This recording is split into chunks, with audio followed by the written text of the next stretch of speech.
अगर आप crypto currency में इंटरेस्ट रखते होगे तो आपने शिबा इनू के बारे में ज़रूर सुना होगा, क्योंकि ये कॉइन हाल ही में काफ़ी न्यूज़ में था और उसका रीज़न था इसके प्राइस में हाइक। और ये एक डॉज कॉइन किलर भी है। और ये जो शिबा के प्राइस में हाइक आया था और उसने ऑल टाइम हाई मारा था, उसमें कई लोगों ने प्रॉफिट बुक किया और कई लोग तो ऐसे हैं जिनका पैसा 3 से 4 गुना हो गया। और कई केसेस ऐसे भी थे जहाँ पे लोगों ने अपनी सारी लाइफ सेविंग लगा दी थी, जिसमें कि उनका सारा पैसा खो गया जब शिबा में डंप आया था। तो आज की वीडियो में हम शिबा इनू का A to Z सब कुछ समझेंगे और उसका फंडामेंटल एनालिसिस भी करेंगे। और हम इस चीज को भी डिस्कस करेंगे, क्या शिबा का प्राइस 1 सेंट या $1 हो सकता है, और किसी भी कॉइन का फंडामेंटल एनालिसिस कैसे कर सकते हैं, और बेस्ट क्रिप्टो करेंसीज कौन सी हैं बाय करने के लिए। इन दोनों पे मैंने वीडियो बनाई थी जो कि आपको आई बटन और वीडियो के एंड में मिल जाएंगी। तो आगे बढ़ने से पहले चैनल को सब्सक्राइब करना मत भूलना। So let's start. तो पहले हम ये समझते हैं कि किसी भी क्रिप्टो करेंसी का फंडामेंटल एनालिसिस क्यों इंपॉर्टेंट है। इसको हम एक एग्जांपल से समझते हैं। रिसेंटली कुछ दिनों पहले एक क्रिप्टो करेंसी जिसका नाम स्क्विड गेम है, वो काफी न्यूज में थी क्योंकि उसकी बहुत ही ज्यादा हाइप क्रिएट करी गई थी। और उसका रीजन था ये नेटफ्लिक्स की एक वेब सीरीज पे बेस्ड थी। और ये क्रिप्टो करेंसी जो कि 60 पैसे की थी, वो 3 दिन में 2,25,000 की हो गई। और जिन्होंने भी ये कॉइन बाय किया था वो इस कॉइन को सेल नहीं कर पाए क्योंकि मार्केट में कोई भी बायर नहीं था। और 2,25,000 क्रॉस करने के बाद 5 मिनट के अंदर ये कॉइन वापस से गिरा और सीधा जीरो पे पहुंच गया। और आज के डेट में ये कॉइन पूरी तरह से अबेंडन कर दिया गया है डेवलपर्स के द्वारा, और उन डेवलपर्स का भी कोई पता नहीं है। तो जिन्होंने भी इस कॉइन को बाय किया था उनका सारा पैसा डूब गया। तो इसीलिए किसी भी क्रिप्टो करेंसी को बाय करने से पहले उसका फंडामेंटल एनालिसिस करना काफी इंपॉर्टेंट है, ताकि स्क्विड गेम जैसे स्कैम में ना फंसे। तो आगे बढ़ने से पहले हम ये समझते हैं कि टोकन और कॉइन में डिफरेंस क्या होता है। अगर आपने मेरी ब्लॉकचेन वाली वीडियो देखी होगी तो आपको पता होगा कि ब्लॉकचेन क्या होता है। अगर नहीं देखी तो आई बटन पे वीडियो है जहां पे जाके आप देख सकते हो और ब्लॉकचेन का A to Z सब कुछ समझ सकते हो, जो कि मैंने काफी डिटेल में कवर किया है। अगर हम शॉर्ट में समझें तो कई सारे ब्लॉकचेन नेटवर्क हैं जैसे कि इथेरियम, बाइनेंस और डॉज। और इन सभी ब्लॉकचेन नेटवर्क के खुद के कॉइन भी हैं जैसे कि इथेरियम कॉइन, BNB और डॉज कॉइन। तो जो टोकन्स होते हैं वो किसी और के ब्लॉकचेन नेटवर्क पे बिल्ड होते हैं, उनका खुद का ब्लॉकचेन नेटवर्क नहीं होता। और टोकन एग्जिस्टिंग ब्लॉकचेन नेटवर्क की सिक्योरिटी, पावर और फीचर्स यूज करते हैं। अगर हम शिबा इनू की बात करें तो ये इथेरियम ब्लॉकचेन नेटवर्क पे एक टोकन है, क्योंकि शिबा इनू का खुद का ब्लॉकचेन नेटवर्क नहीं है जैसे कि डॉज का है। तो शिबा इनू कॉइन नहीं, एक टोकन है।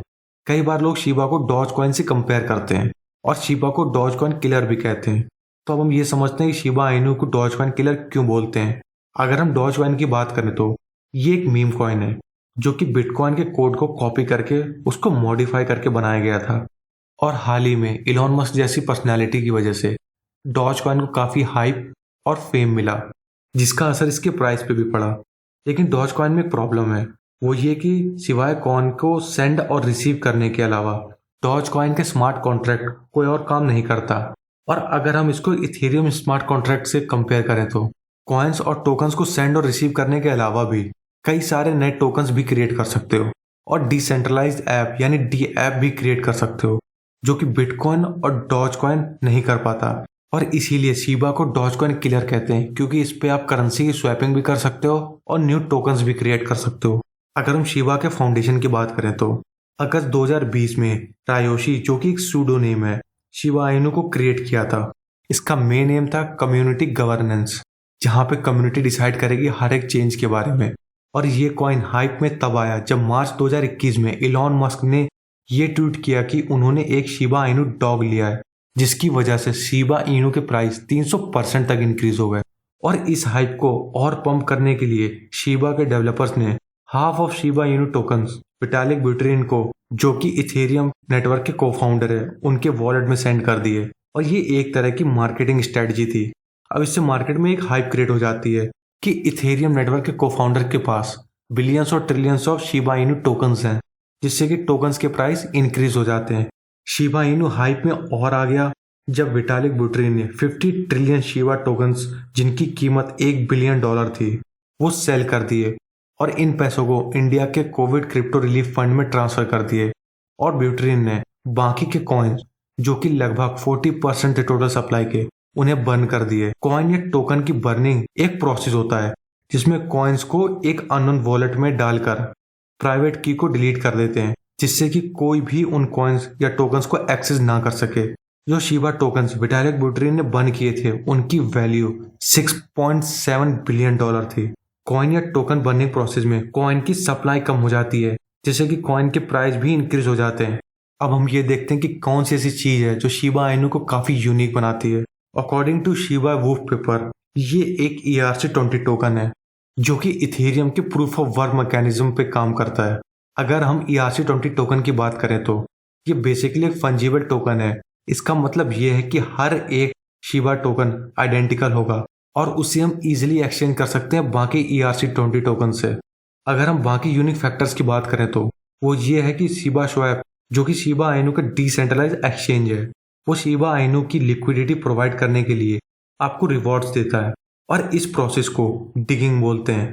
अगर हम यूनिस्वैप एक्सचेंज की बात करें तो अगर वहां पे आप अपने टोकन्स ट्रेडर्स को दोगे ट्रेड करने के लिए, तो यूनिस्वैप आपको रिवॉर्ड में लिक्विडिटी पूल टोकन्स देगा। अब ये सारा रिवॉर्डिंग प्रोसेस इसलिए इंपॉर्टेंट है क्योंकि शिबा स्वैप में अगर आप अपने लिक्विडिटी पूल टोकन्स लॉक कर दोगे तो उससे ये होगा कि मार्केट में लिक्विडिटी बनी रहेगी। और जो ये लिक्विडिटी पूल टोकन्स का लॉकिंग प्रोसेस होता है उसे बरिंग बोलते हैं।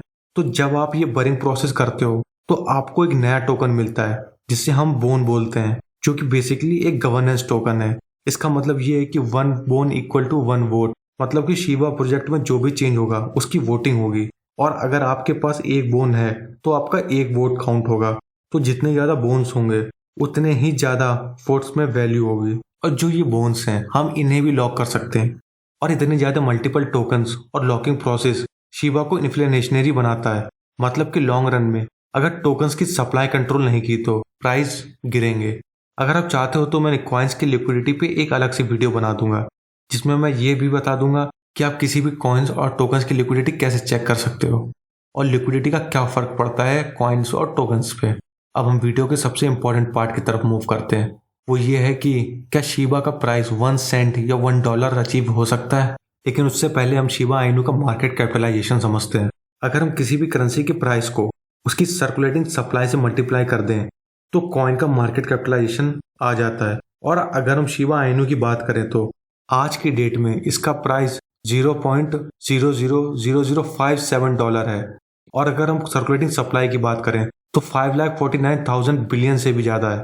तो शिबा इनू का मार्केट कैपिटलाइजेशन अराउंड आज के डेट में 21 बिलियन है। तो शिबा इनू को 1 सेंट पहुंचने के लिए उसका मार्केट कैपिटलाइजेशन $4 ट्रिलियन होना चाहिए। और ये इतना ज्यादा है कि अगर आप वर्ल्ड की सारी क्रिप्टो करेंसी का मार्केट कैपिटलाइजेशन कंबाइन कर दोगे इंक्लूडिंग बिटकॉइन का भी, तो भी $4 ट्रिलियन से कम होगा। और अगर शिबा इनू का प्राइस $1 हो जाता है तो शिबा का मार्केट कैपिटलाइजेशन $400 ट्रिलियन हो जाएगा। और अगर इसको हम कंट्रीज की जीडीपी से कंपेयर करें तो यूएस की जीडीपी $19.485 ट्रिलियन है, चाइना की $12.238 ट्रिलियन है और इंडिया की $3.1 ट्रिलियन है। तो शिबा इनू का प्राइस $1 पहुंचना फिलहाल के टाइम पे इम्पॉसिबल लगता है।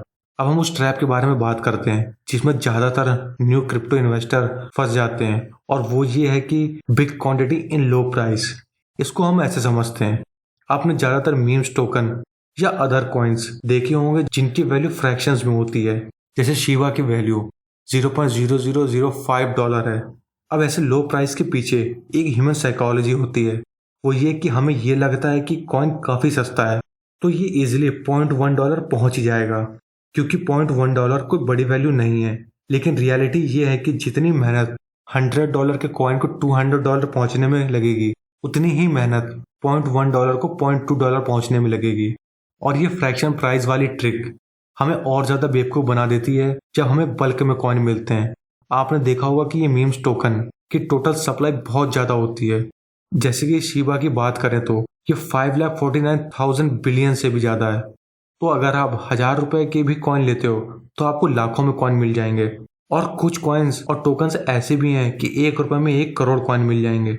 तो ऐसे लाखों और करोड़ों कॉइन्स सस्ते में मिलने से ये लगता है कि कॉइन्स की वैल्यू $1 तो हो ही जाएगी, तो हमें लाखों और करोड़ों का प्रॉफिट हो जाएगा सिर्फ कुछ पैसे खर्च करने से, जो कि बहुत मुश्किल होता है। तो इसीलिए ऐसे कॉइन में इन्वेस्ट करो लॉन्ग टर्म के लिए, जिसकी सर्कुलेटिंग सप्लाई कम हो और लिमिटेड हो, और वो कॉइन कोई प्रॉब्लम को सॉल्व करता हो, ना कि किसी के ट्वीट की वजह से या हाइप में फोमो यानी फियर ऑफ मिसिंग आउट की वजह से इन्वेस्ट करो, क्योंकि अगर आप ट्वीट या हाइप में इन्वेस्ट करोगे तो आपकी वो इन्वेस्टिंग नहीं गैम्बलिंग होगी। और इन्वेस्टिंग और गैम्बलिंग में सिर्फ एक लाइन का फर्क होता है, और वो लाइन होती है फंडामेंटल एनालिसिस की। तो अगर आप फंडामेंटल एनालिसिस करके कॉइन के फंडामेंटल्स और बेसिक्स को समझ के उसमें इन्वेस्ट करते हो तो आपको कभी भी लॉस नहीं होगा। तो आज की वीडियो में बस इतना ही। Keep investing in your assets and keep investing in yourself. Thank you for watching.